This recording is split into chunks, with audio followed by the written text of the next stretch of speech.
Most language apps push you toward thousands of words, but you only need 250. 200 that show up in almost every sentence, and 50 from something you already enjoy. Once you have those, you can stop memorizing vocabulary, and learning more than that before you start is not really being thorough. It mostly just delays the day you get to use the language. So, how do you get to those 250? Thing is, you start by cutting the list down to words that carry the most weight. That is why mom and dad made a list when I made my list, and aunt and uncle, they got cut, simply to make the list shorter. I went through my list trying to make sentences with the words that I had, and what I found is that there are a lot of sentences you can build in a lot of different ways with all of my words. Now, if you want that list, it's linked as a free resource down below. Now, I also went through the 1,000 most common English words when I tried to make the list. That list from Gabriel Weiner does a really good job, but it's mostly words that lead to you being able to make images and therefore memorize it easier. That's all nice, but it also meant that it didn't include most of the function words that sound or seem abstract, but you really need to know them. I was testing all of the sentences that I had, and I also made sure that there was a rational order so that you get the words in the order that makes the most sense. I don't like a lot of the sentences that Duolingo teaches you early on, where you're lacking in vocabulary, and I really wanted to avoid that. But I also wanted words that were really frequent, which meant I had to keep some short ones too, are necessary words. So I made sure I could build actual natural sentences, and that I covered words that show up across a wide array of topics. Once the words are chosen, the next question is how you make them stick. At the start of memorization, you're going to need a lot of repetition, so you don't forget them. That never really changes, but early on the repetition has to come over time, and it is not enough to sit and cram in one day, so you need spaced repetition. Later, once you move on to content, you still need the repetition, but you get it just by reading or watching. The word but in Ukrainian, I've seen enough time. I know it is ale, which is how you actually are supposed to pronounce it. That word I don't even need to see often anymore, because I just know it. It has become part of my passive memory instead of something I have to actively recall. While you are reading, you're going to hit words you don't know, and your brain is going to get really hung up on them. My advice is to ignore that and keep reading. As you keep reading, that happens less and less, and you end up learning the words anyway, without ever really looking them up. The bigger question is what you should be reading or watching in the first place. My advice is to always go with the easiest way of interacting with whatever interest you chose, while still keeping it interesting to you. That is how you start. Once you have done that for a while, you either move to another subject at the same difficulty, or you keep the subject and make it a little harder. But while starting, always look for the easier option first. So, for instance, if you're starting with Harry Potter, read the graphic novel version and stick with manga instead of novels. If there is no easy version available, that happens occasionally, that is prep work you need to do before you choose your extra words. Because if what you're interested in has a really high ceiling for you to be able to start reading it or watching, then chances are you won't find anything that you can actually follow. And then you're stuck learning far more vocabulary, either another 50 words for something that does have easy material, or even more words so that you can follow the harder stuff. So do that work before, not after. Really look up what you're going to move on to after you've memorized the first 250 words. There's nothing wrong with checking first, so you don't get unlucky and end up doing even more work. There is one more thing people get wrong here. I'm seeing it with my wife. If you can already read at 80%, then why would you wait until you're understanding 95%? You get hung up on the same keywords either way, and starting at 80 just means you don't have to learn as many words first. And the 500 extra, or however many she is end up learning, is just a boring part of the process that you could actually skip. My advice is to just call it at 250, and that should be enough. So If you're making your own interest packs, which you don't have to if you choose to use my app, think about what words are frequently going to show up and what words are less necessary. These should be words that are specific to your topic, but words that show up just as frequently as those first 200 that you really need. So try to also realize what words you maybe won't need because you're going to get them for free. For instance, when I started doing Pokemon, I decided that I wouldn't look up the names for types in Ukrainian, and I made sure that those weren't part of the resource packs. And there are various cases like that with other topics. If you're starting with a subject you don't already know, you're starting with the wrong thing. This is supposed to be something you're interested in, and that interest is what makes it possible to keep reading or watching when you only understand 80%, maybe lower. If you don't have that, you chose wrong. If you do have it, it's just a matter of thinking like this. I need to know these 50 words to be able to follow something in my target language. So you make a list of those 50 words that you would call essential, and you find translations for them. Another thing that you can do here, because memorization is quite boring, is that if you're really good at doing this in the correct order, then you mix those 200 that are general and those 50. Those should be mixed in with each other, and that makes it that much more motivating as you are studying and learning the words, because you can see early on that you're getting something really specific, and that's something that school and any other course that you get won't really get you. Everyone is learning languages with a different intention, and you have to take that into account with the words that you're learning. Now, I landed myself in sort of a trap. I was under the impression that, yeah, I'd want Pokemon vocabulary, but also Harry Potter vocabulary, and I started both from scratch. That's not really a good idea. What I found is that it leads to more confusion, and it stretches the memorization period.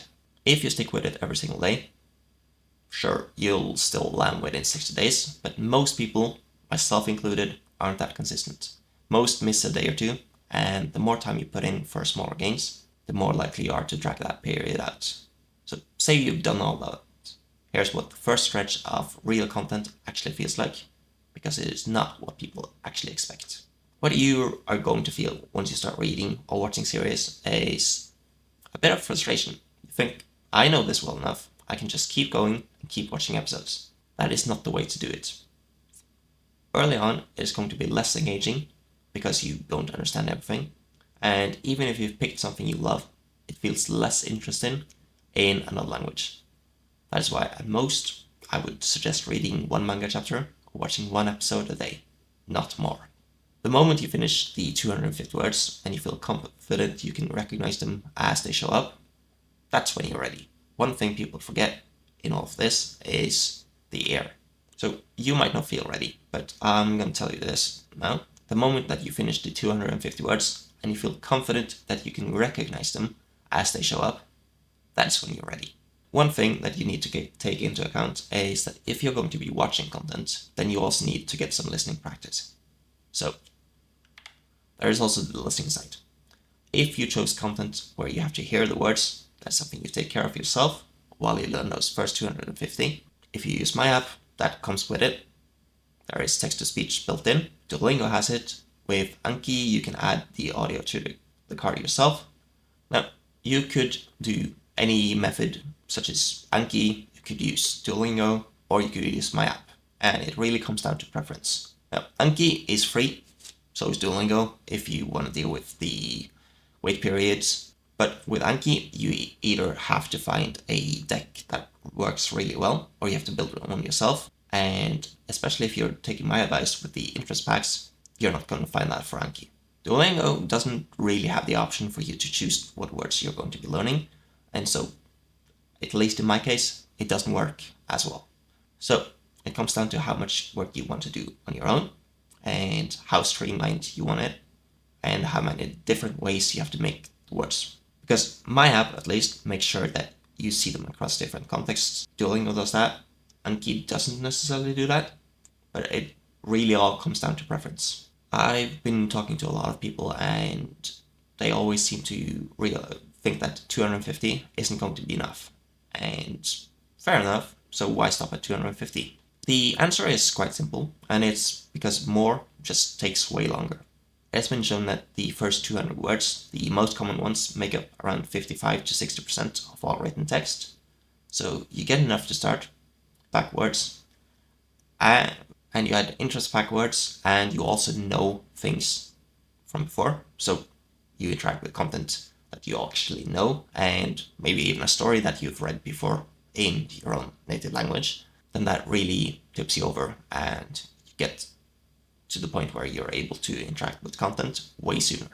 If you genuinely feel like you need more, the full 625 word list is always there, and it gives you a bigger base, but I would argue against it. Most people who stop studying stop because there was too much to study and not because they weren't ready. More words is really for the person who isn't sure and wants that cushion. It can open up harder content sooner, full-length books, Harry Potter without the graphic novels, for instance, and that is real value. I just don't think it outweighs getting to content as fast as possible. So finding the content is easier now than it used to be, and you can do the searching yourself, or you can ask an AI to do it.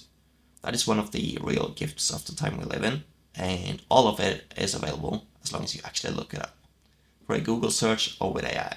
What I would not start with is podcasts. They tend to be boring and you get nothing but people speaking. So pick podcasts up later once you have the experience to follow them. There is one honest exception to this, and that is the person who just cannot stand reading things they don't fully understand. I have been telling my wife this. At the end of the day, language learning is doing a thing you can actually tolerate for long enough, and if she still feels she can't sit and down and read things she doesn't understand, then that is fine. And that is her taking her own interest into account and changing the plan to fit her. I wouldn't do anything else because I don't want people forcing themselves through things they hate, and that is how you quit too early. Language learning is a marathon, not a sprint, and the one thing you have to protect is that you don't stop. And if you really don't like reading, watching is what I would consider the next best thing. I will always prefer reading because you can control the tempo, use whichever form makes it easiest for you to keep going in the long run. I am still actively testing this 250 word method, and I'm testing it on myself. I'm getting more people through the app to see how they feel and whether they want more. If it isn't working, I go back and I'm gonna fix it into something that does. What I've already seen is that going past 200 to 300 or 350 with something like Duolingo was the wrong move. Because you learn the wrong words, and I got far too many specific words that I'm not going to use while consuming the content I actually care about. So that didn't work. But if this doesn't work, then I'll fix it. There is nothing wrong with trying it and seeing. I'm just being open and saying that this is something that research suggests should work, and we're testing it and improving it. The theory is that 200 words is around 55 to 60% of what you read as written text, and then you improve on that by adding the right interest words and put it together. Especially if you know the story or you're familiar with the show, then you get those 80%, which is the floor for extensive reading, and that's when you can actually start. This is all available for free if you use Anki, but that also means that you have to build an Anki deck, and that is a genuine time sink. So make sure that you have the words across different contexts as well. That is also something that's difficult when it's your first time making an Anki deck. I've tried to make sure that my app just takes care of that for you, so you don't spend the extra 5 hours inside the decks. It makes the process a bit more enjoyable, and that really is the thing that's going to guarantee that you're getting to the end. I also don't want you to focus on speaking too early, so I would suggest to consume more content and then move on to output, which leads to you having far less frustration when you do start. Now, I mentioned that you have to do some prep work, and that means that you have to find out if there's actually an easy way to find content within your interest. Now, if there isn't, then I'm quite sure that you have more than one interest, and that also means that you don't have to choose your primary interest, at least not from the beginning. I like playing Ultimate Frisbee. I also like Pokemon. if I can't find content about Frisbee, then I can find content about Pokemon.